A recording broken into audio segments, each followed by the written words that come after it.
Good morning, fish keepers. Cam here from thefishroom.co.nz, and we've done it once again. We have made it to Friday. Let's be happy and let's celebrate with coffee.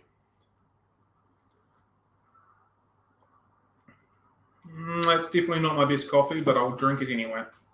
All right, so today we have a special guest on. They're just waiting in the wings for me to finish what I've got to say. Just a little bit of quick admin. First of all, obviously today is Black Friday, so we have a Black Friday sale going on. In particular, pretty super special. We have electric blue rams for only $10 each. That is an 80% saving on that particular fish. There is plenty of them, but they are going really fast, so you want to be pretty quick with them if you are interested in getting some electric blue rams. We've also got the likes of JBL, Pleco Ceramics, Sis, and Sarah all on special at the moment as well, and we've got some more sales coming up over the course of the weekend as well. So keep an eye on the Facebook page, keep an eye on your emails because there's more good stuff on its way. I can assure you that. And last but not least, very quickly, we have put together some Black Friday mystery boxes. We had limited that to 6, and there is only 2 left. They've got an amazing 60% off on them as well. So the full retail value of that is over $300, but we're doing it for $120. So again, there's only 2 of them left. So if you want to get amongst that, there's all sorts of good stuff in there. So you've got to be really quick with that because they're nearly gone. So that is literally all the admin that I have. Nice and quick, nice and short and sweet. Good morning, Cameron. How you doing, buddy? So let's bring on our guests. So we've got our main man, John, like normal, and we have Ritchie. Good morning, gentlemen. Thank you very much for being here with us. Hey, Cam. Happy Friday. So, yeah, good times. So, Ritchie, do you want to give everyone a bit of a story about yourself? What it is that you do, how you got into the aquarium hobby, and all that sort of stuff, please? Yeah, no problem. Basically, I've been keeping fish since I was a kid. As a lot of you guys probably did. My grandfather got me into the hobby because as a kid growing up in the 80s, he had a big 5-foot tank built into a wall surrounded by black ash. So any of you that's old enough to understand, to know the 80s and know black ash was a big thing back in the 80s. Mm-hmm. And I did it as a hobby. I kept various different fish over the years. Well, I'm 42 now. I know I don't look it, baby face and all that. But I actually fell into it, the aquarium business, if you like, as a business completely by accident. One of the mums at my son's school approached my wife and basically said, "Oh, do you know anybody who knows anything about aquariums and stuff?" And she said, "Well, my husband does. Why?" "Well, the guy who usually does our maintenance has let us down. Tank hasn't been touched for 3 months. Would he come and have a look? We'll pay him." And the rest is history. They're still my clients now, like nearly 5 years on. Nice. And still the same tank. Similar fish, but not the same fish. And then it's just gone from there. Then I advertised and I went on Facebook and I run a group. I run a group on Facebook. And it's just kind of gone from there. I kind of when I'm not doing it for a job, I'm doing it at home. My tank's just at the end of the sofa there, if you can see it. Oh, I'm wrong way. Huh. There we go. The sofa. There it is, up there. Yeah. So yeah, when I'm not in work, I'm doing it at home as well. Yeah, nice one. Is that the only aquarium you've got at home, or have you got a yeah, tank? I'm not allowed. I'm not allowed anymore. I'm only allowed one. I understand that. Don't you worry. What have you got in your tank at home? This tank. I used to keep discus, but because obviously I'm working all the time and stuff like that, I needed something that wasn't going to be quite so sensitive. Mm-hmm. So I've got Peruvian false Altons. I've got black line tetras. I've got a mix of gold and red pencil fish. There is a royal whiptail in there somewhere hiding. I've got a breeding group of Decrossus filamentosa, checkerboard cichlids. Yeah.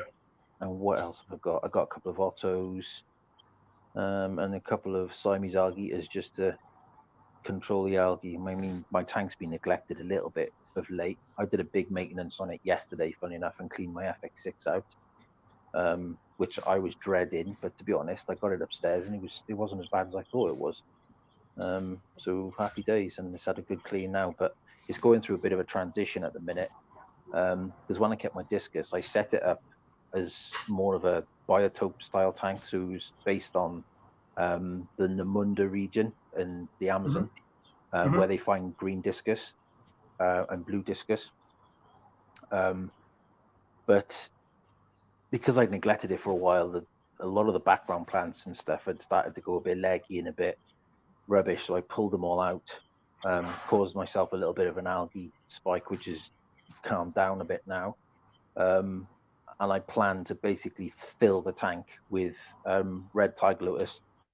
I'm just going to just grow red tiger lotus completely, just exclusively throughout the whole tank, and just keep it like that. Gorgeous, yeah. I've never seen that before. That sounds really quite cool, actually. No, I've never seen it before, so I just thought, well, why not? I mean, my Corey's threw my soil all over my sand anyway, so why not go with it? Why not go nuts in it? And I'm going to fill the front sort of. There's about a foot of sand which I'm going to fill with soil, and then I'm just going to plant Nymphia tiger lotus all over. I'm going to keep the front trimmed, and I'm going to let the back grow. Cool. So that's the plan. So you're going to try and like sort of shrub the front of them, like a little bit of a bush sort of thing, and then just let it sort of come. Yeah. So the front half, I'm just going to keep. Like if you keep trimming Nymphia tiger lotus, it'll stay compact and it'll stay quite small. But then in the background, then I'm just going to leave it grow and just let the lily pads grow up to the top, because my tank's 4x2x2. So you're playing surface space. So I got nice height. So that's the plan. See if I can fall back in love with it again, because I kind of neglected it for a while, and it's like your car, innit? You know, if you don't clean your car for a while, you think, oh god, that car looks awful, and then you take it to the place, get it clean, and you think, oh, my car looks amazing. It's the same sort of thing. I think it's quite a common trait with a lot of people that work with aquariums on a regular daily basis. Like the ones at home just kind of get, really don't want to take my work home with me, and I'm sure it's the same with people that build houses and mechanics and stuff like that. So, really have to service my car, but when you get that back into motivation for the next 6 weeks with them, they look phenomenal again. You're really happy with it, and you've got to try and keep on top. But then as soon as general life and work goes again, again. Yeah, it was hard. Like when I entered my tank in the IAPLC back in 2020, I totally underestimated like how much maintenance I needed to do, and I was like trimming plants on a daily basis. Shout out to CO2 lad for the kit on that. I was that was half the problem. You guys regulate. It was just too good. He's not paid to say that, honestly. No, I'm not actually. No. I do have a discount code though. You see it at the end. So you've just touched on that you've entered aquascaping competitions, and I think from memory, if I was reading your website right, you came 6th in the European or the UK part of it. Is that correct? I was 6th in the UK. I think it was 6-7-1 overall. That year I beat Yuri's. Yuri's finished, I think it was 1200 and something that year. I mean, he's since done a lot better. But I just entered it just purely for fun. I was speaking to Felipe Oliveira, so I don't know if any of your watchers will know who he is. You probably do, Cam. I was chatting to him, and basically it was kind of a bit of a joke, because I had a tank. It was 90 centimeters by 50 by 50. So what's that? 3 feet by 20 inches by 20 inches, something like that. Yeah. About 240 liters. And I had this tank, and I didn't know what to do with it. And John sent me the regulator, and I had a CO2 fire extinguisher, and I had everything I needed to set it up. I had the Master Pro Life Aqua lights, so I had everything, and I was like, what shall I do? And I was just kind of joking with Felipe, and I said, I'm going to stick a load of red lava rock in there, and he went, no, don't do it. So I did it,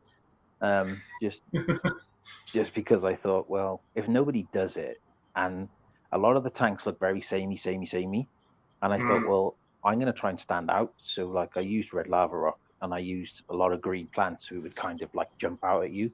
And I think that's probably the only reason it scored so highly, was just because it jumped out at people.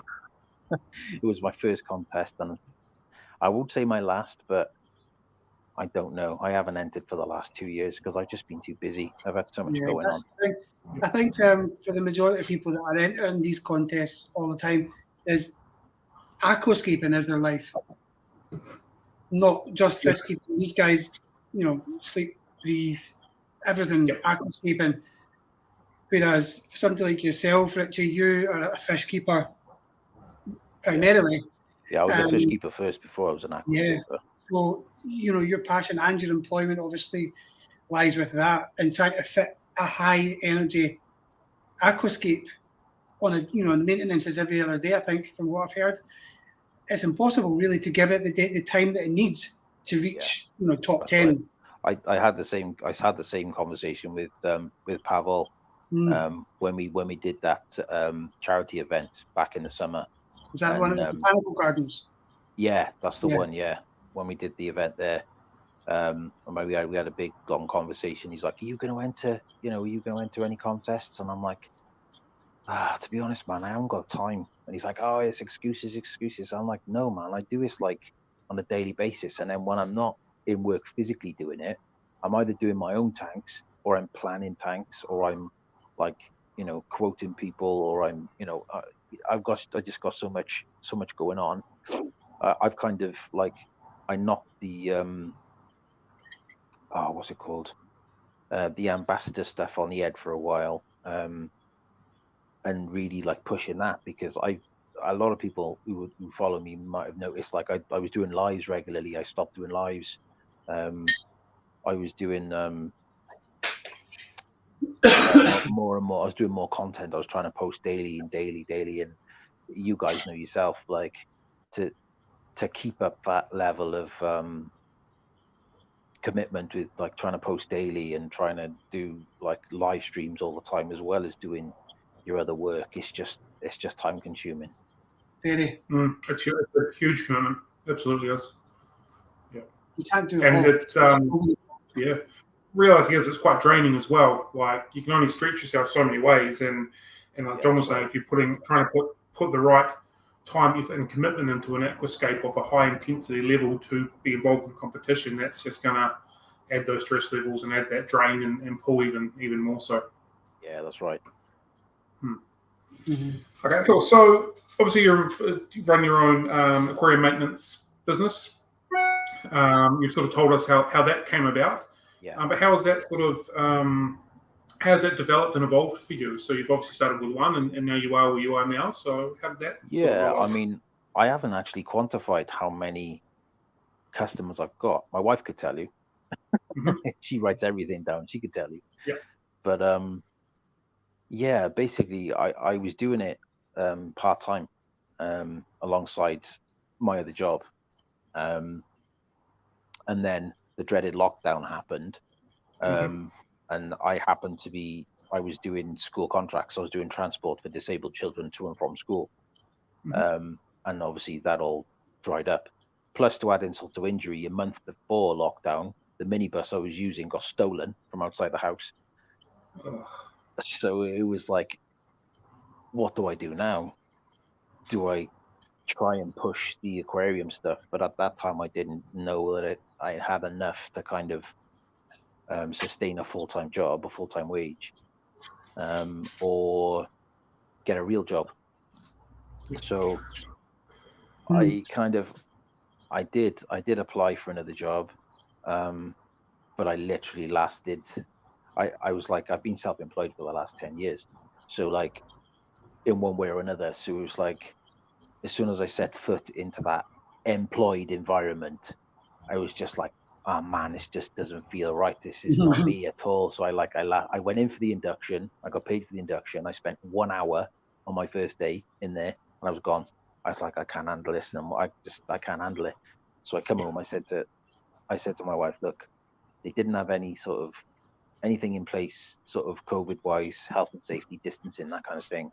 I said, so that didn't sit right with me, because it was right at the very beginning of like the first lockdown. So nobody knew what was going on. Nobody knew anything about this virus, anything. So I wasn't comfortable with that. And then second of all, it was like, this is not me. I've been self-employed for too long. So anyway, I just went feet first.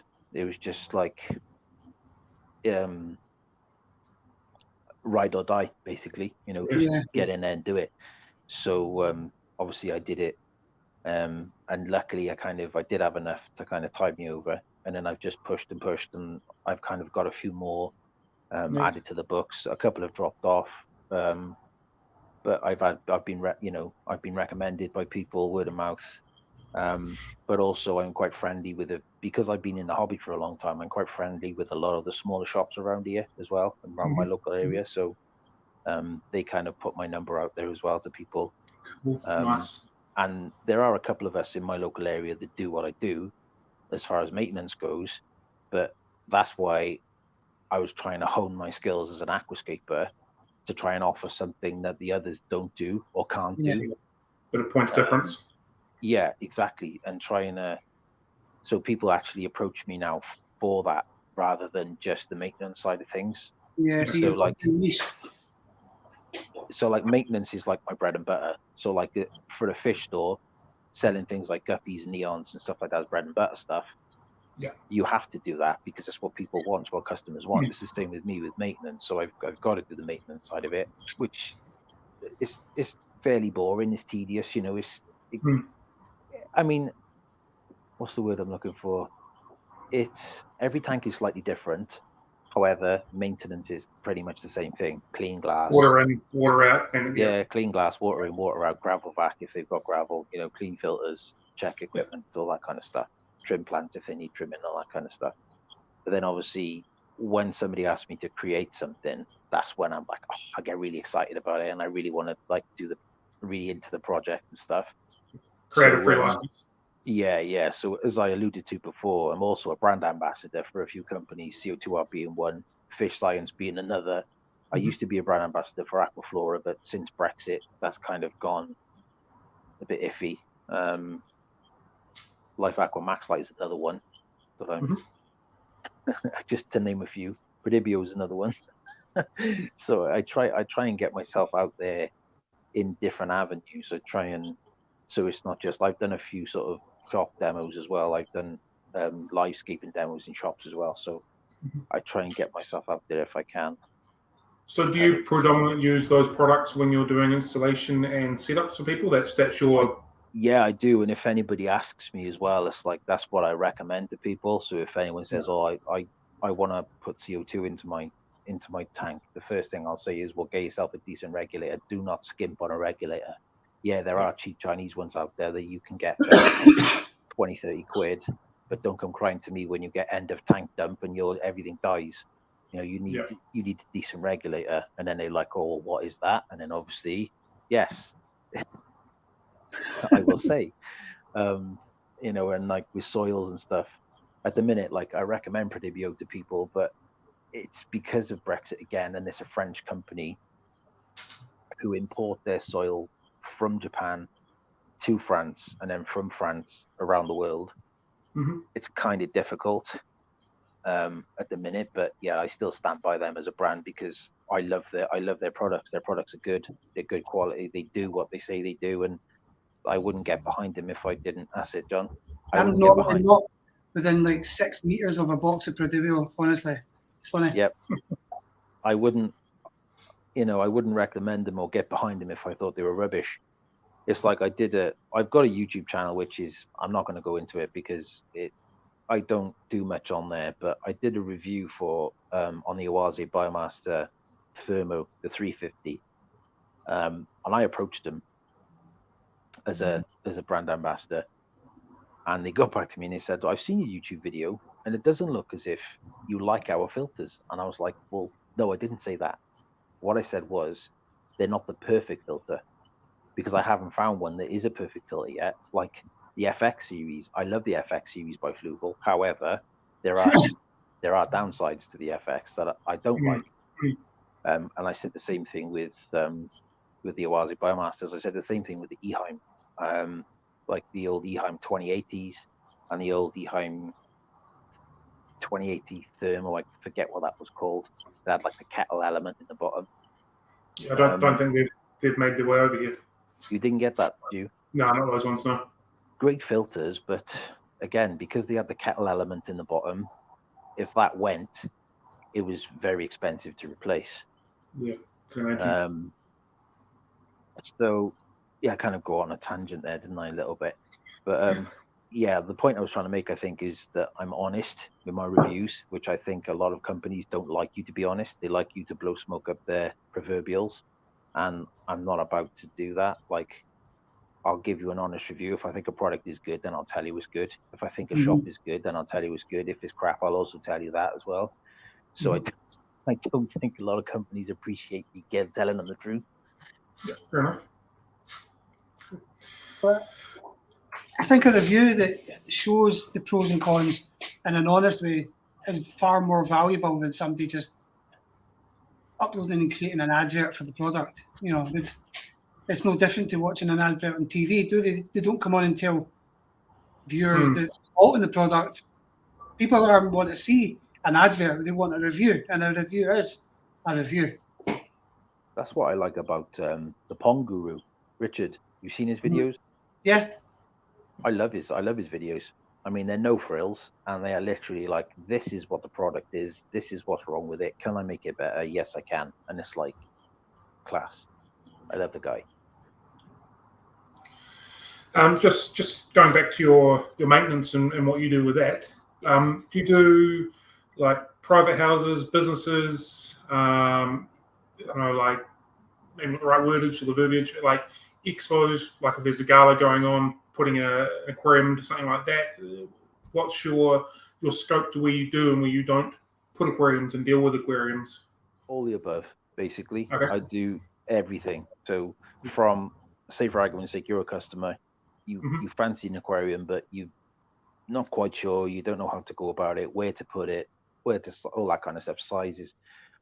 I do everything from initial consultation right the way through to like the planning and design. I go through what's the word, like where it would be best suited in the house, you know. Placement, yeah, placement, how big to go, you know. I find out what they're into, you know, especially if they're a first time fish keeper. I'm a freshwater tropical, I class myself as a freshwater tropical specialist, so I try and steer people away from marine if I can help it, but that's because that's not my speciality. Like, I've got guys here that I can call on that'll work with myself, that are specialists in marine, but I don't touch that stuff myself. You know, I've spent the best part of 30 years in the freshwater hobby, so I'm pretty confident with that, you know. And with being a small business, you'll know yourself, Cam and John, reputation is everything. So you're only as good as your last customer. So like, I've never thought to myself, well, I'll have a crack at that saltwater tank, because sure as eggs is eggs, you'll have a crack at that saltwater tank, something will go wrong, and then that customer will just slate you all over socials, all over everything. And I'm not prepared to make that mistake. So I would rather like put the work the way of somebody who knows what they're doing and make a recommendation, or like assist in the job, than try and attempt it and potentially mess something up. Yeah, that makes total sense. Yeah, cool. So we've just had a question from Cameron, who regularly watches our videos. So do you do aquariums on a rental basis, or does the client purchase them and then pay for your time for the maintenance and the installation, that kind of thing? Well, do you know what? It's funny because I've looked into the rental side of it, but the majority of my clients already own aquariums or are looking to purchase an aquarium. I've never, in the 5 years I've been doing it as a business, I've never been asked to rent an aquarium, but it is something I've thought about. Yeah, okay. I've not thought about advertising it for like events, for certain events that could have like a display. Something, maybe that's something you could look at. Yeah, it's something I can do. Like I said, I've done stuff for TV and film, so it's not much different. But obviously, I've tried to reiterate to the TV and film industry, I need as much time as humanly possible to set up these tanks and get them ready for film and TV. But in the film and TV industry, that doesn't always happen. Yeah. So how did that process work, and how many of them have you sort of done? Like, was it they give you a ring, we want you to do this date, and we're filming tomorrow, or did you say no, look, I need X amount of time for the safety of the fish, make sure everything's settled in, all that kind of stuff? Like to give you an example, I recently had a phone call from a lady that I worked with previously, and she said, "Look, we're shooting in London, but we can only get access to the building after 5 p.m. on Friday. We need you to install the tank, fill it, escape it, fill it. We're going to film it on the Saturday, and then we want you to close it down on Sunday." And I was like, "Well, you ain't having fish in it." Yeah. So you can have the tank, have the water, do the setup, but you can't have livestock in it. It's not enough time. Yeah. Not enough time.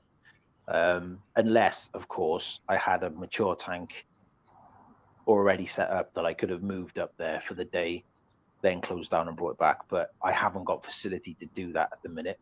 If I had something like a warehouse or a unit, that I could keep, mature tanks and sort of fish in the background, then yeah, potentially I could do that. But I don't have that much call for that for me to make it worthwhile, if that makes sense. Yeah. So usually what I say is, give me as much time as I can. So for the first series of the Lazarus project that I did, I had 2 weeks, but that was great because I had mature media ready to go. So I filled the filter up with mature media.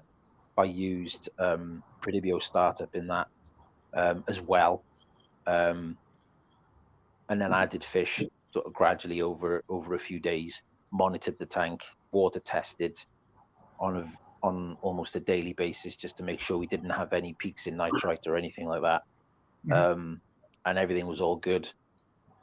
Tank was moved because the tank was on a stand with casters on the bottom, so that was basically wheeled. I dropped the water about halfway, wheeled it onto set, and filled it back up. Which is where it stayed there for about a week, I think. In that time, I think I performed one more water change. Yeah, I think I did one more water change. The water was crystal clear. We didn't lose a fish. That was really good. That was a good project to work on. What's your general time frame from, like, someone said, "Yeah, we're going to do it." You're going to put the aquarium in, you do your scaping, to actually having the fish in the tank for them? Like, because I know everyone wants a bit of instant gratification. Yeah, cool. Thursday I'll install it. Friday, here's your fish. Sure, you go, cool. We want to set it up, make sure everything's kind of tickety boo, checking readings where it needs to be, and then you're probably looking at X amount of time until we can put some fish in, sort of thing. Well, it depends. I mean, years ago, I was when I first started keeping fish, it's very controversial now that you used to do the fish in cycle. Yeah. And years ago, that's the way you did it. Yeah. It was before the days of live bacteria and all that kind of stuff. But obviously, we learn as we go along, and then you do the fishless cycle, which I've always done. But recently, with new products being increasingly coming out on the market, funny enough, this discus tank, well, when this tank was a discus tank, I used startup from Pridibio. I scaped the tank on the same day. Within 4 hours, I put some of my tetras in. Then I left that. Maybe it's about a week or so. Then I added a few more, and I did that maybe over a month before I put my discus in the tank. And then I introduced my discus. I did a water test. Everything was fine. No nitrite, no ammonia, zero. Was it zero nitrate? Well, yeah, it was, because I was feeding because I had so many plants. There are photos of my tank somewhere. It was really densely planted, and everything was fine. I didn't have an issue. So, like, as long as you're sensible and you know how to use these products and you read the label of these products, then there's no reason why you can't add fish on day one these days. with the technology and with the advances in live bacteria and stuff. Would I advise a novice keeper to do it? No, because I believe that you should learn the nitrogen cycle first, because it's the responsible thing to do. Because if you ever have a crash, you need to know how to deal with it. If you ever have an ammonia spike or a nitrite spike, you need to know how to deal with it. And if you don't understand the nitrogen cycle, then frankly, you shouldn't be keeping fish, as far as I'm concerned. So yeah, these things are out there. I do recommend them. They're good. I use them myself. But for a novice keeper, for somebody first starting out in a hobby, I would say no, don't use them. Learn the nitrogen cycle first. But yeah, I do use them. I'd have fish in same day. Okay. So just a bit of a fire away, John. I must admit that the Predibio stuff I've used, and I've always put fish in as soon as the water temperature's up. I've always just put the fish straight in, and I've never had a fatality when I've been using that Predibio. It is very, and that's the only one I've ever tried. I can't say I've tried Prime or anything like that. So, but from experience, understanding the nitrogen cycle is important. But when you've got that product that you can trust, go with it. Once you've I agree. had that experience. So yeah, that was kind of a lead to my next question. Like, we've got a few bottle bacteria over here. We don't have a lot, and as Cameron's just mentioned in the comments, we don't have the one you're talking about. We're pretty limited. Stability, cycle, quick start. There's probably one or two others from the bigger brands. I'm assuming that not all of these bacteria in a bottle are going to be made equally. They're not all going to be the same bacteria, and some are probably going to be snake oil and others aren't. Is that a fair comment? That's something you've sort of experienced and discovered yourself? I would say so. Yeah. I mean, there are ones I know that work, but like with anything, if you've got to think, right. A lot of the bacteria, especially in I'll touch on the Predibio in a minute, but when you think about most of these bacteria, they're in a sleep stasis. Mm-hmm. So when you open that bottle and they're open to oxygen, they wake up and they want to feed. Yeah. And if they haven't got any ammonia to feed on, they start to die off. So you think about, you crack the seal on that bottle, that bacteria in that bottle, whether it's 100 ml, 250 ml, a liter, all those millions of bacteria, they're hungry, they want to feed. If they haven't got ammonia to feed on, they're going to die. Mm-hmm.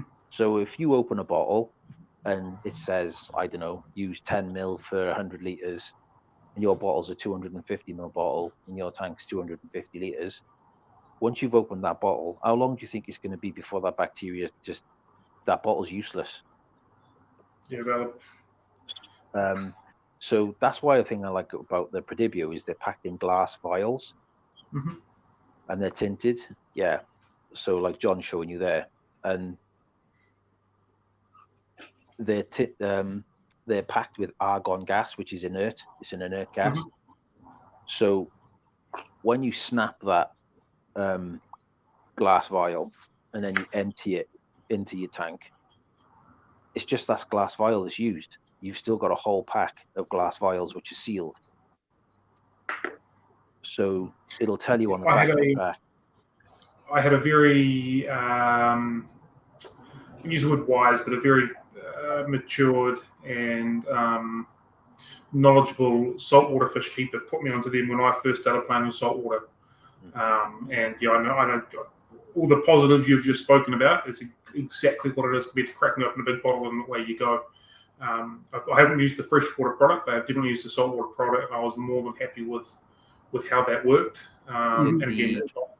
Was it the Trust the Shark one you used? I can't remember. We're talking 7, 8, 9 years ago, and it was only once. Okay. Yeah, but it was definitely that probiotic little glass vial thing. Snap it off, pour it in. Yeah.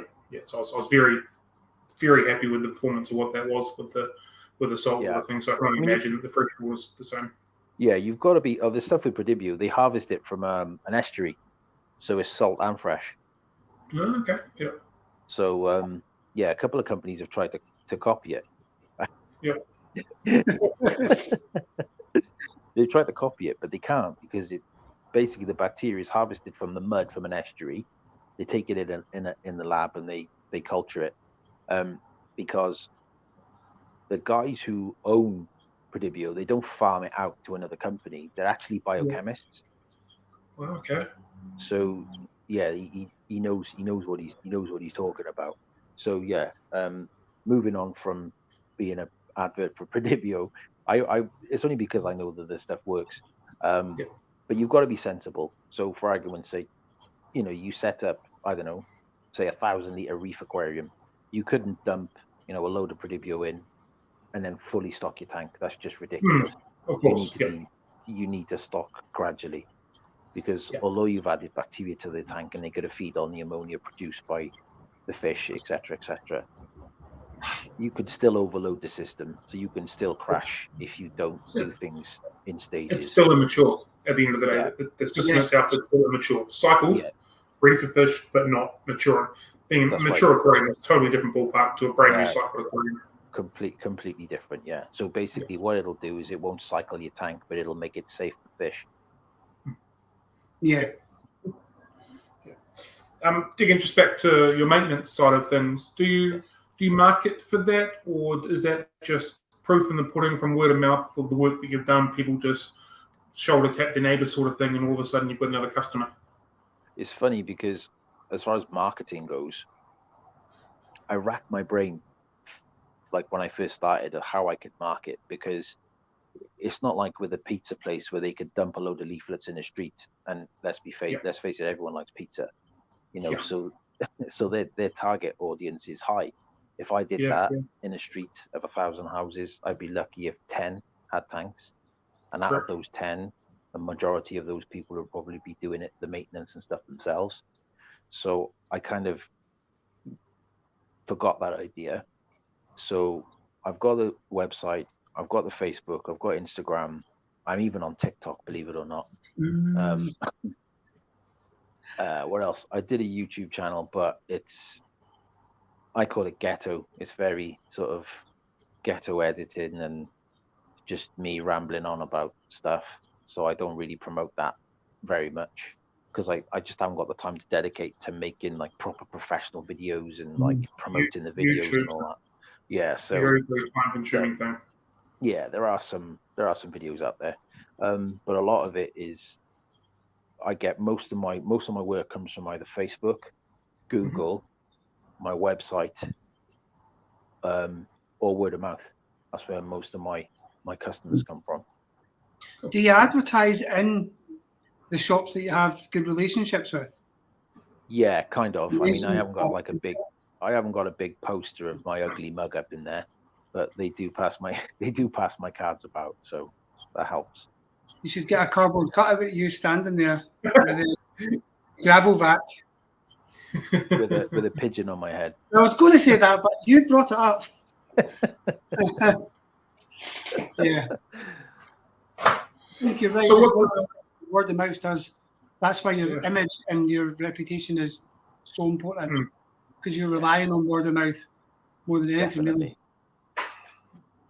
Yeah. So what does a usual day or a normal day, I hate using the word a normal day for you look like when it comes to like your 9 to 5 maintenance servicing for the week schedule? Okay. So if I've got a full day, of maintenance on, for example, it'll be usually like get up, send the kids off to school, then I'll make sure I've got everything in the car that I need for the day. And it'll just be, well, what I do actually the day before or a couple of days before, I confirm with all my customers first. Because often stuff crops up sometimes and they've got to reschedule or they've got to cancel for whatever reason. The last thing you want to do is waste time and fuel going somewhere and they're not there, or, oh, sorry, I forgot you were coming today. So so confirm the jobs first, then rock up to my first address, and then basically go in. A typical maintenance would be, as we said, glass inside, gravel vac, if obviously you need to do it. I tend to check all equipment is working. like check heaters, make sure that they're working. Like today, for example, I've got just a new regular. It's an office, and they got a big old Aqua one. It's a 500. It looks like the old. Do you remember the arena aquariums with like the beach top and the silver trim? Oh No. yeah, I actually was in a house last night that had one.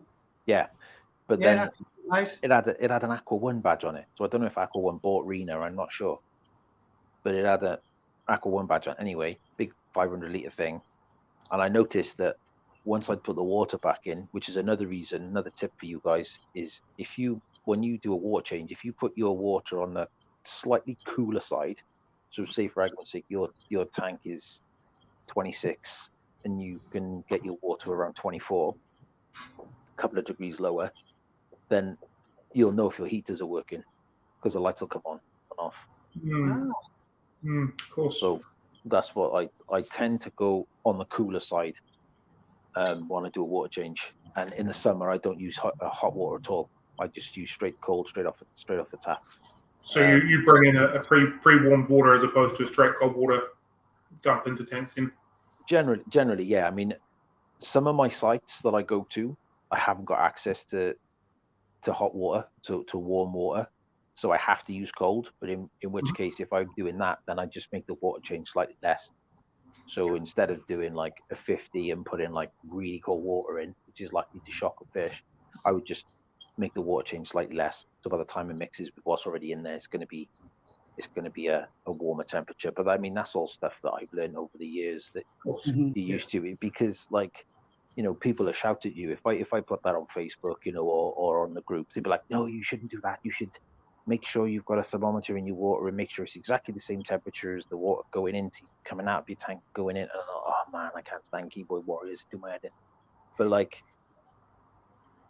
in the real world, when you're faced with that, you know, you've got to do a maintenance on a tank. You know, it's your job. They're paying you to do a job, and you know, you ain't got access to hot water, or you have, but it's like a mile on the other side of the office.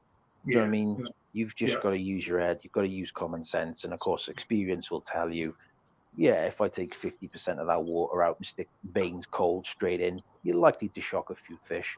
So you've got to use your head. But yeah, generally, I do sort of 30 to 50% water changes on most of my tanks, because I've got a large proportion of my customers are sort of every 4 weeks, whereas I do have a few which are sort of every 2 weeks.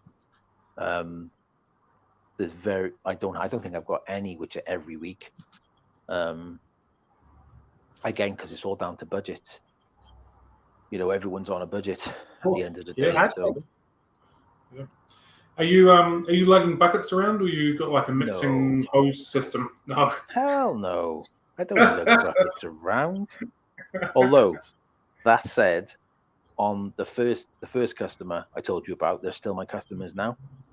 I have to, because it's a children's play center. So the SIG is that end, and the tank is that end, and I'm not allowed to trail pipe everywhere. It's health and safety. Health and safety hazard. So I have to. I've got those like big 25-liter like plastic jerry can drum things.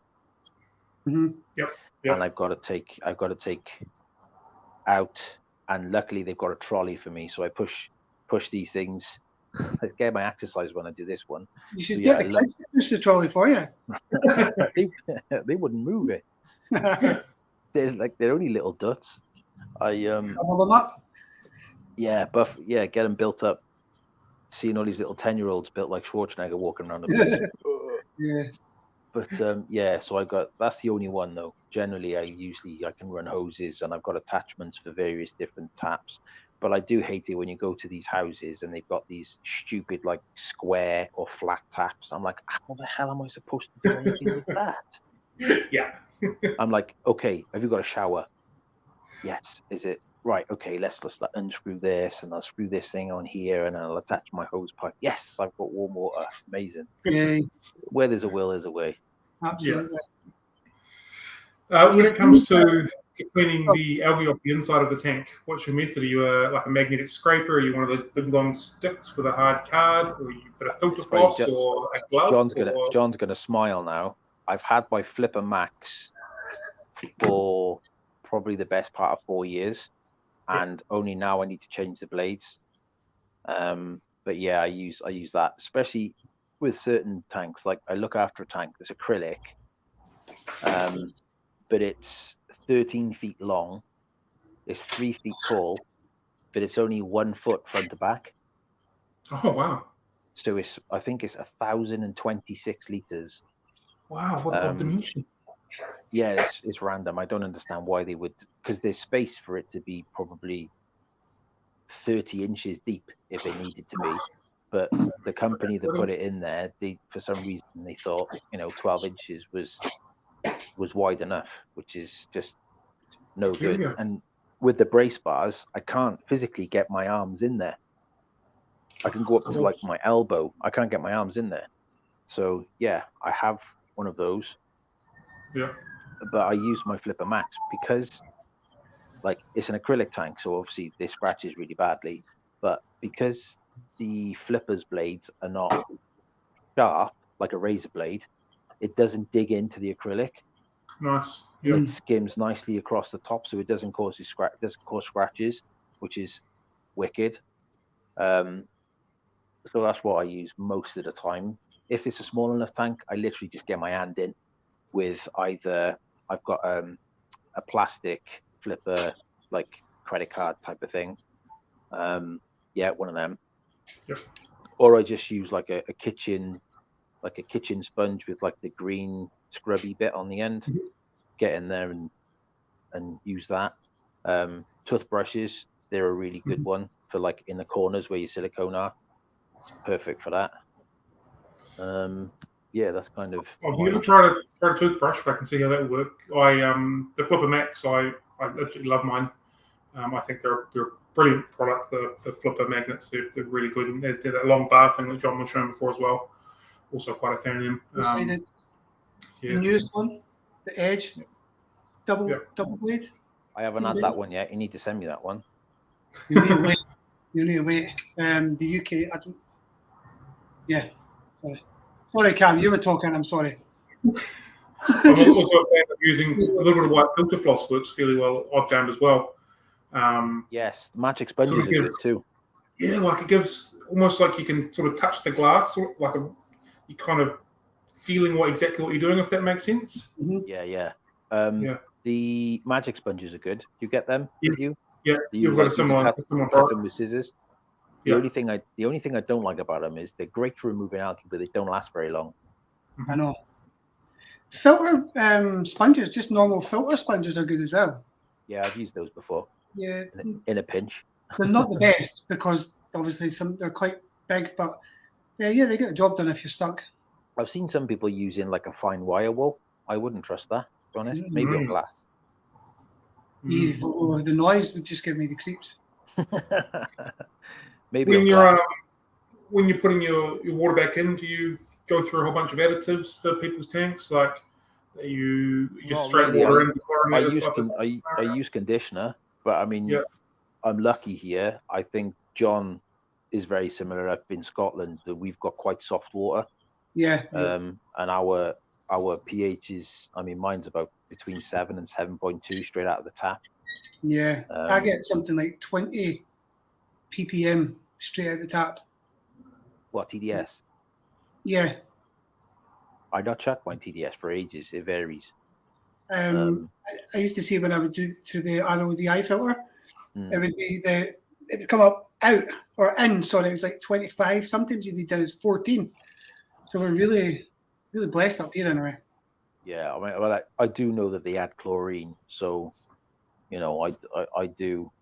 I don't always, especially on my own tank, but with customers' tanks, I do. I keep a little tub of Seachem Safe in my box just in case, because if they haven't got any, I know it's really like concentrated, but a little bit of that, I'm kind of peace of mind really. Yeah. What's the most abstract tank you've either put in or worked on, either size being massive or small, or fish stocking, or anything sort of really? Anything sort of stood out to you? The most abstract I've ever done. Do you know what? That's great. That's a good question. I've not actually sat and thought about it. Maybe the last Lazarus project one I worked on, because that was custom made tank. So the tank was 85 centimeters tall by 60 by 60. So what's that in old money? Nearly 3 feet by 2 feet by 2 feet. Yeah, 3 by 2 by 2 roughly. But it was on a custom made metal stand that had casters or wheels on the bottom, so it could be moved around set. But also underneath the stand, you had the ply base, but you had like a 1 foot square cut out the bottom, so it could be lit from below. Wow. So in the bottom, instead of traditional gravel or sand, they used glass beads. So like the little round glass beads. Yeah. They used those, and at first I was like, "What? Glass beads as a substrate? I'm not breeding tetras here. You know what I mean? I don't need. It's not egg scatter. It's not for egg scatterers." And then, so that was the substrate, and then because they wanted height in the tank, but they wanted to be able to film through the tank. So I don't know if you've seen the Romeo and Juliet film with Leo DiCaprio, where he meets looking through the fish tank and all this. They wanted kind of that vibe originally. It had to be tall but fairly narrow, so they could still see through the film through the tank. So it was lit from below with LEDs, so they could control with a remote, so they could make it brighter or dimmer or change the colors and all that. But I also had one of those. Have you seen them? You can get them on Amazon. They call them Asta Lumini 20-watt, like point of source LED. It's a little bit like a small Kessel. It looks like a Kessel. I think I know what you're talking about. Yeah. I think they're about £50, like £47, something like that. You can buy them for on Amazon. I used one of those. It was lit from above and below. And then I got about 5 pieces of wood from Aquarium Gardens that Dave sent me. I glued and zip tied them all together to make almost like a little tree stump effect going on, but still quite narrow. But they wanted plants, and I thought plastic's going to look naff. It's not going to look very natural, and under that kind of intense lighting, it's going to be really garish. It's going to be like people are going to see that they're fake. So I basically just got all sorts: Bucephalandra, Cryptocarine, Balansai, a few other smaller crypts, some Java Fern, Bolbitis Eudelotii. What else did I put on there? And I literally glued it all around this piece of wood. And at the top portion, I'm trying to get my hand in focus, the top portion of the wood like this, I'd seen crypt glued to rocks before. So I thought, you know what? Why not glue crypt balansite to wood? So I did. And to get the height, and also where the filter outlet was, to get like, the sort of, what's the word? Like the effect where the plants are sort of rippling across the surface of the water. Like a comb over? Yeah, kind of, like that. Yeah. So yeah, I did. Sorry, that's John. the way I did that. And it was really effective. So I suppose that's my most what's the word? Abstract tank that I've done. I did do a tank for a Welsh. I did a tank for a Welsh TV program, and that was my most awful tank that I've ever done. It was clown sick gravel, so all different coloured. It was awful. It was a bright red with a blue roof castle, luminous plastic plants, and a handful of I can see Cameron smiling already. a handful of guppies, and it was just like, I hated that tank.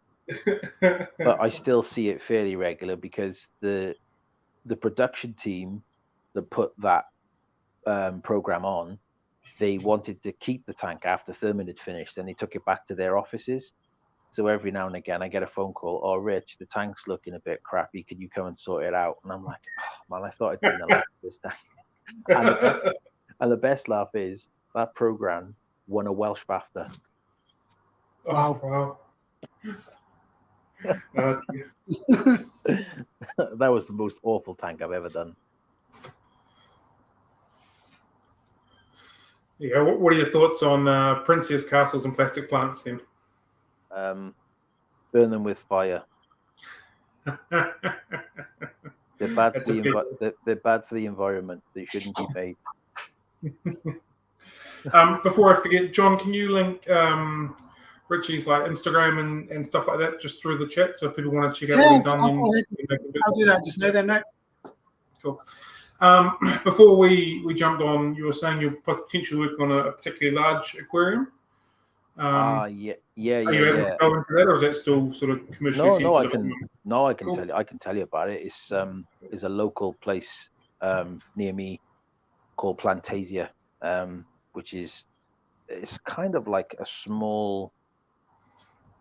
How do I explain it? Like a cross between a small botanical garden and a little zoo.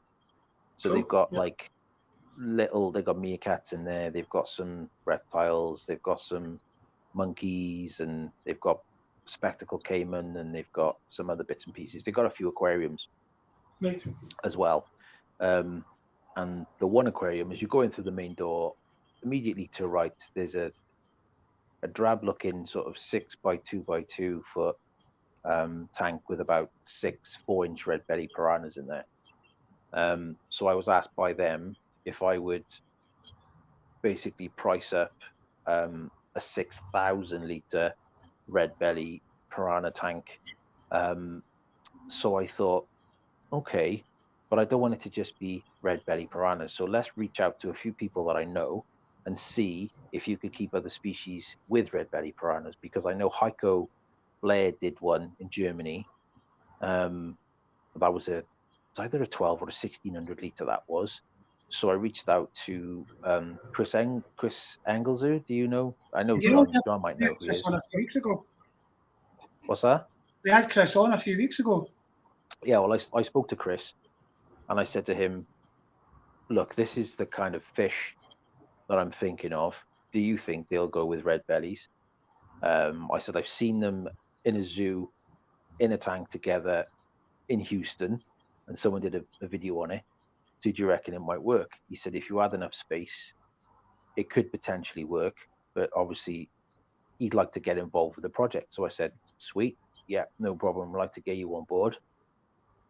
So if it's all about crossing T's, dotting I's, making sure that the budget is correct, and whatever. So if all that goes through, and the tank gets put in, then myself and Chris will video the whole process of us like scaping this tank and introducing fish and all that kind of stuff. So yeah, it'll be a good one. I think Chris will put it out on his channel, because I could probably put it on mine, but no one will see it anyway. So I'll put it on somebody's channel that'll actually see it. So yeah, it's up in the air at the moment. If it comes off, fantastic. If it doesn't, it doesn't. Nice big project if it gets there. Yeah, it'd be the largest. I think it'd be the largest tank that I've worked on. Cool, fantastic. In my career, I think so far. Cool. That's basically come to the end of the questions that I've got. We're pretty much running out of time. I've got to open up my shop in about 2 minutes. So I like to sort of finish off our conversations that we have with people with a set of really quick 6 questions. So if you're ready for that, let's rock and roll. Yeah, sweet, no worries. Cool. So anything in the world that you could change, what would it be? If there's anything in the world, what would I change? Anything at all? Anything. It's your wish list. You can do what you want with it. Poverty, probably. Yeah. Cool. If you had a superpower, what would it be? Oh, I thought about this a lot, actually. It's sad, isn't it? Probably the ability to fly. Yeah, I think that's a fair one. If you're flipping a coin, are you calling heads or tails? I don't know. Depends on the mood. I haven't got a specific one, but I'd probably tails. Cool. If you could have a meal with absolutely anybody, dead, alive, any point within the universe of time, who would it be? Without thinking, 100%, it'd have to be Dimebag Darrell from Pantera. Fair call. Nice. Fair call. Are we alone in the universe? I don't think so. I think you'd be very narrow-minded to think that we're the only, Rock spinning around. intelligent being in the solar system. Yeah.